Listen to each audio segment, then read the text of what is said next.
ये मुज़ाकरात जो हैं कब तक चल सकते हैं? क्योंकि आज ज़राए से भी ये खबर आई कि हुकूमत ने 9 मई पर जुडिशल कमीशन बनाने से इनकार कर दिया है और पीटीआई मुतालबात पर जवाब तैयार कर लिया है। वो अलग बात है कि इरफान सिद्दीकी साहब ने ट्वीट करके इस खबर की तरदीद कर दी है। शामी साहब, सर ये जो फैसला आया 190 मिलियन पाउंड केस का, बड़ी बड़ी हेडलाइंस लगी, हमने देखी, लेकिन सर ऐसी हेडलाइंस माजी में भी लग चुकी हैं। वो नवाज शरीफ साहब की हेडलाइन लगी थी 14 साल कैद, जुर्माना 21 साल के लिए नाअहल। तो बाज़ लोग हंस रहे थे इस पे कि कोई बात नहीं। तो जब 14 साल कैद होगी और जुर्माना भी होगा और अहलिया मोहतरमा जो हैं उनको भी कैद की सजा सुनाई जाएगी, तो फिर बड़ी बड़ी खबरें तो लगेंगी ना। आपके ख्याल में छोटी सी खबर है ये? सर लेकिन माजी में भी जब खबरें जब सुनाई गई हैं, सजाएं सुनाई गई हैं, तो बड़ी खबर तो बड़ी होती है ना। सही। बड़ी खबर तो शायद सुर्खी में जगह पाएगी। सही। और इम्पैक्ट लेकिन फिर बाद में क्यों नहीं आता उसका? अब खान साहब जो हैं उनके जो हामी हैं वो तो कह रहे हैं कोई बात ही नहीं है, बस हाई कोर्ट में जाएगा और हवा में उड़ जाएगा केस। और के मुखालिफ कह रहे हैं कि जनाब ये तो लोहे की तरह मजबूत है, तो ये तो खान साहब को तवील अरसे तक इसके नताइज जो हैं भुगतना पड़ेंगे। पाकिस्तान की तारीख का कह रहे सबसे बड़ा करप्शन केस। अब देखें, जो भी कह लें अपना अपना अंदाजे बयान है ना। वो आपके कॉलम में आपने कहा ना कि ये करप्शन के भी चैंपियन जो हैं वो करार दे दिए गए, यानी उनके मुखालफिन के बकौल। देखिए, इसमें मामला तो बड़ा सीधा सा है कि जो मलक रियाज साहब हैं उनकी रकम थी 190 मिलियन पाउंड। सही। वो बरतानिया में जो नेशनल क्राइम एजेंसी है उसकी नज़र में आई। उन्होंने उनसे पूछ पड़ताल की कि बताइए इसका शजरा नसब क्या है, मनी ट्रेल क्या है, कहाँ से आई है। वो उनकी तसल्ली नहीं करा सके। तो उन्होंने फैसला किया कि ये रकम क्योंकि पाकिस्तान से आई है इसलिए इसे पाकिस्तान को भिजवा दिया जाए, रियासत पाकिस्तान को। अब उसके लिए उनका एक मुआहिदा हुआ मलक साहब से, जो कि खुफिया है मुआहिदा। उसकी तफसीलात हमें मालूम नहीं है। और फिर उसमें शहजाद अकबर साहब हैं, वो भी शामिल हो गए। और उनका जो एसेट रिकवरी यूनिट था ना, एक बनाया था इमरान खान साहब ने, उन्हीं की सरबराही में। और उन्होंने वहाँ उनको सुप्रीम कोर्ट का बैंक अकाउंट नंबर दे दिया। सुप्रीम कोर्ट ने जो जुर्माना किया था मलक साहब को बैरियर टाउन कराची के हवाले से, उसमें जो मजीद डेवलपमेंट अथॉरिटी ने उनको जो ज़मीन दी है और जो ज़मीन का तबादला हुआ है, उन्होंने कहा कि ये गैर कानूनी हुआ है, तो इस पर जुर्माना लगा दिया। सही है। 460 अरब। 460 अरब। और उसकी 7 साल में किस्तें उनको अदा करनी थी। और अब वो जो रकम वहां से आई है वो सुप्रीम कोर्ट के अकाउंट में चली गई और हुकूमत पाकिस्तान को नहीं आई, एडजस्ट हो गई, यानी कि वो वहां एडजस्ट कर दी। गोया मलक रियाज साहब को वापस हो गई, उन्होंने अपनी किस्त के तौर पर जमा करा दी या हुकूमत ने उनके नाम पे वहां जमा करा दी। अब उसके बाद जब फिर ये कैबिनेट में मामला आया तो कैबिनेट ने उसकी अप्रूवल दे दी। अब उसके बारे में मुख्तलिफ वज़रा कहते हैं कि वो बंद लफाफा था, हमने पढ़ा नहीं है। वो जो नेशनल क्राइम एजेंसी से जो मुआहिदा था ना, वो एक सीक्रेट डॉक्यूमेंट था, ना वो अदालत में पेश हुआ और ना वो डिस्क्लोज हुआ। सही। अब उसमें क्या लिखा है कि रकम जो है ये मलक रियाज साहब को वापस जाएगी या रियासत पाकिस्तान को वापस जाएगी। अब इस्तगासा का कहना यह है, नैब का कहना यह है कि रियासत पाकिस्तान को वापस आनी थी और वहां अकाउंट जो है शहजाद अकबर साहब ने स्टेट में उसका सुप्रीम कोर्ट का अकाउंट दे दिया, ठीक है, बस इसमें लिख दीजिए। और बाद में फिर उसको रेगुलराइज कर दिया हमारी काबीना ने।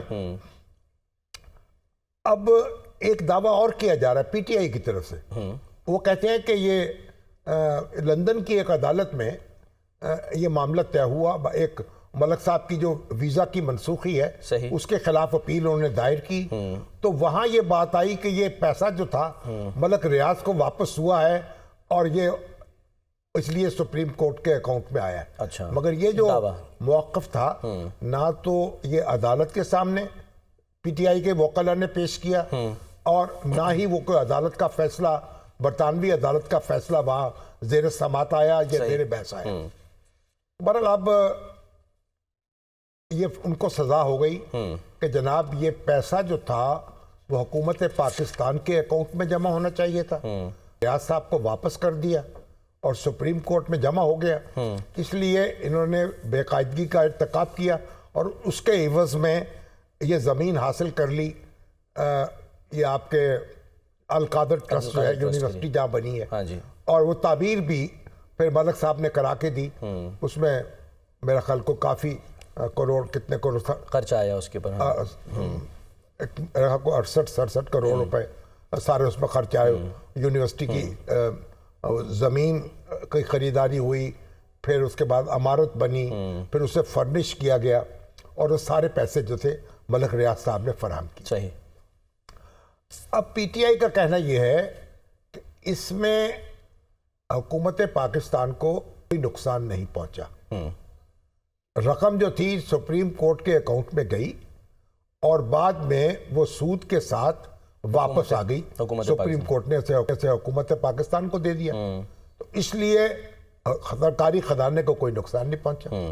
और फिर ये है कि जो ज़मीन ली गई और जो यूनिवर्सिटी बनाई गई, वो उसके ट्रस्टीज जो है, वो ट्रस्ट है, वो खान साहब और उनकी अहलिया उसके ट्रस्टी हैं। सही। और ये उनकी जाती मलकियत नहीं है। तो ट्रस्ट को किसी ने चंदा दे दिया तो इससे उनको तो कोई फायदा नहीं पहुंचा, ना उनकी मलकियत हुई। इसलिए ये जुर्म नहीं बनता या साबित नहीं होता। तो हुकूमत ये कहती है कि नहीं, इस्तगासा नैब जो कहती है। हाँ जी। अब अदालत ने सजा दे दी और जो नैब का मौक़िफ़ दुरुस्त तस्लीम कर लिया, तफसील से फैसला लिखा है उन्होंने। अब इसके खिलाफ अपील होगी और वहाँ जाएंगे हाई कोर्ट। वकालतनामों पे आज बानी पीटीआई ने और हाई कोर्ट में जाएंगे, कर दिए हैं आज। उनकी दरख्वास्त होगी कि सजा मुअत्तल कर दी जाए। फिर अपील तो आएगी, वक्त लेगा, बारी पे आएगी, समात होगी। अब देखते हैं अदालत जो है उनका मौक़िफ़ तस्लीम कर ले या उनका मौक़िफ़ तस्लीम कर ले। अब इसमें बड़ी अहम बात यह है कि ये जो फैसला जो है, ये इरफान सदीकी साहब ने लिखा है, हाँ जी, कि पीटीआई की रियासत मदीना में रकम होने वाली इस पुरअसरार दास्तान ने अमानत और दयानत की एक सूफियाना करवट उस वक्त ली जब 137 साल पुराने ट्रस्ट एक्ट 1882 में तरमीम करते हुए इस्लामाबाद ट्रस्ट एक्ट 2020 नाफिज हो गया। ठीक है। इसमें करार दिया गया कि इस्लामाबाद की हदूद में वाक़े तमाम ट्रस्ट नए कानून के तहत खुद को रजिस्टर कराएं, वरना उनकी रजिस्ट्रेशन मनसूख हो जाएगी। अच्छा। कोई बावर कर सकता है कि अल कादर ट्रस्ट ने अपने आप को नए कानून के तहत रजिस्टर्ड नहीं कराया और यूं सिर्फ 8 माह बाद कानून की नज़र में अल कादर ट्रस्ट दम तोड़ गया। ठीक है। और उसकी सारी ज़मीन और तमाम असासे इमरान खान और बुशरा बीबी के ज़ाती तसर्रुफ में आ गए। अच्छा, यानी ट्रस्ट नहीं रहा वो। इनका कहना यह है कि वो ट्रस्ट का पैसा नहीं रहा, सही, वो ज़ाती मलकियत में आ गया। ठीक है। अब इसमें यानी आप ये कह रहे हैं शामी साहब के जो ट्रस्ट है, हाँ ठीक है, वो उनका कहना ही, हाँ, मैं ये नहीं बकौल ठीक है ना। हाँ, इसमें ये तहसील सुहाबा जिला जिलम में, हाँ जी, 485 किनाल 4 मरला 58 मुरबा फुट ज़मीन वज़ीर आज़म इमरान खान के रफ़ीक ख़ास जुल्फ़ी बुखारी के नाम कर दी। सही। रातों रात Al Qadir university project trust register हो गया और जनवरी 2021 में ये सारी ज़मीन 4 ट्रस्टियों इमरान खान, बुशरा बीबी, बाबर अवान और जुल्फ़ी बुखारी पर मुश्तमिल ट्रस्ट के नाम मुंतकिल हो गई। और 4 माह बाद ट्रस्ट के चेयरमैन इमरान खान मुतलका अथॉरिटी को खत लिखकर बाबर अवान और जुल्फ़ी बुखारी को ट्रस्ट से खारिज कर देते हैं। जी हाँ। यूं ज़मीन समेत सारे ट्रस्ट के असासे मियाँ बीवी की मलकियत बन गए। यानी ये है इरफान सदीकी साहब का इल्ज़ाम। हाँ जी। तो अब यानी साबित यह करना होगा कि कौमी ख़जाने को नुकसान क्या पहुंचा। फिर यह है कि एक रियासत पाकिस्तान का जो पैसा था वो मलक साहब के नाम कैसे मुंतकिल कर दिया गया। सही। और फिर ये कि उनको फ़ायदा, वो ट्रस्ट उनको क्या फ़ायदा पहुंचा या नहीं पहुंचा।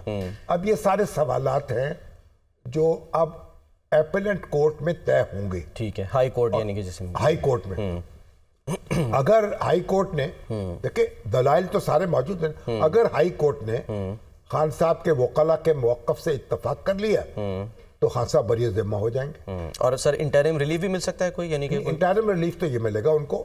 पहला तो ये होगा कि आया उनकी जमानत हो सकती है या फैसला मुअत्तल हो सकता है। ठीक। यानी ये जमानत की दरखास्त जाएगी ना, बिल्कुल। और ये दरखास्त होगी कि फैसला मुअत्तल कर दिया। जी हाँ, माजी तो में पहले ये समाअत होगी कि आया फैसला मुअत्तल हो सकता है। अगर फैसला मुअत्तल हो गया तो फिर उसकी जब बारी आएगी 1 साल के बाद या 6 महीने के बाद या 1.5 साल के बाद फिर अपील की बाकायदा समाअत होगी। सही। और अगर अदालत कहती है कि नहीं ये फैसला मुअत्तल नहीं हो सकता या 14 साल की कैद है, तो जब जहां 14 साल की कैद हो वहां जमानत जरा मुश्किल हो जाती है। अच्छा। तो अदालत का मौक़िफ़ इख्तियार करती है कि नहीं हम जमानत की दरखास्त भी जब अपील के साथ ही सुनेंगे। अच्छा।